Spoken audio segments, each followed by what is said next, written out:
नमस्कार, मैं हूं साडर और आज हम सुनने जा रहे हैं चैप्टर 8। हिमांग के शरीर के जॉइंट्स के हल्के से हिलने से लगातार कट-कट की आवाज़ आने लगी। यहाँ तक कि शर्ट जो से फिट होती थी वो भी टाइट हो गई।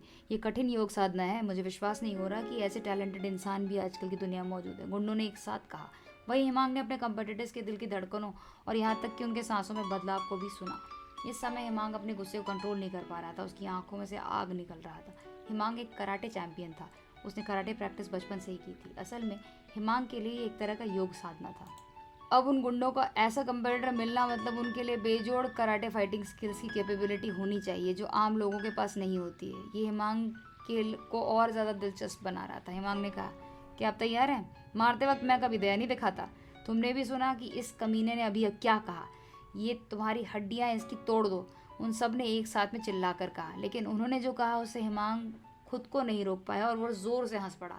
ये स्पष्ट था कि वो यंग गैंगस्टर लीडर का मजाक उड़ा रहा था और वो इन पालतू गुंडों को कुछ भी नहीं समझ रहा था अपने सामने। लेकिन जब बात आई तो फिर उन सब ने एक साथ मिलकर हिमांग पर अटैक किया। ऐसे ही हिमांग ने उन सब का मुंह तोड़ जवाब दिया और फिर उसके बाद में उसने कहा, अगर तुम लोग नेगोशिएशन करना चाहते हो तो फिर मैं उसके लिए तैयार हूँ, क्योंकि मैं इतने लोगों को अपने हाथों से नहीं मारना चाहता।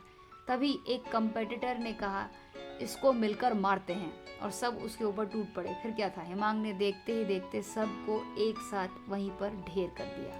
तभी हिमांग रेवन की ओर मुड़ा और उसने कहा, आपने कहा था कि यहाँ पे रोमर टेररिस्ट ग्रुप के बारे में खबर मिली है। रेवन वहाँ पर अंडर कवर एजेंट की तरह से काम कर रहा था। रेवन हिमांग को अपने ऑफिस में ले गया और असल में वो सिर्फ एक कैबिनेट था। हिमांग गलियारे में कई वेटरों और आकर्षक कपड़े पहने युवा लड़कियों से मिला। रेवन को देखने के बाद उन सभी ने रेवन को विनम्रता से सब वहाँ के ऑफिस स्टाफ ने स्वागत किया।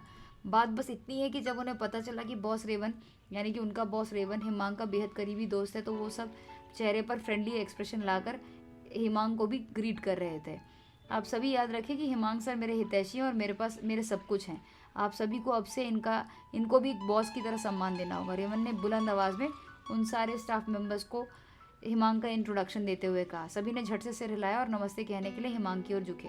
इस समय हिमांग के मन में बहुत सारे बातें चल रही थी। उसे समझ में नहीं आ रहा था कि ये टेररिस्ट ग्रुप को कैसे वो पकड़े और फिर उनको कहीं ना कहीं इस तरह से पुलिस के हवाले करे कि उन लोगों का अंडर कवर एजेंट भी ब्लो ना हो और किसी को पता ना चले कि असल में वे लोग कौन हैं। ऑफिस में एंटर करने के बाद रेवन ने दरवाज़ा बंद कर दिया। फिर अचानक बाहर का शोर पूरी तरह से बंद हो गया, क्योंकि वहाँ पर वो सेटअप जो था वो नॉइस इंसुलेशन टेक्नोलॉजी से बना हुआ था। उसने कहा, हिमांग सर, ये असल में कुछ सुराग है। मुझे उम्मीद नहीं थी कि आप यहाँ पर रात में आएंगे।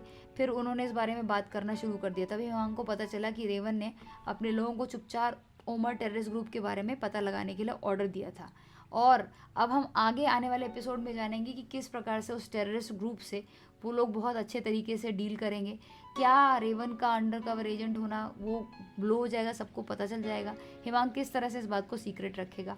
आपके प्यार और सराहना के लिए बहुत बहुत धन्यवाद। इसी तरीके से चैनल को लाइक कीजिए, सब्सक्राइब कीजिए और मिलेंगे नए एपिसोड के साथ में और जानेंगे कई सारे थ्रिलिंग बातें और रोमांस से भरी एग्जैक्टली कैसे हिमांग का जीवन का सफ़र कटेगा और वो कब सौम्या को अपने दिल की बात को बता पाएगा। हमेशा मुस्कुराते रहिए। Have a blissful life. Thank you.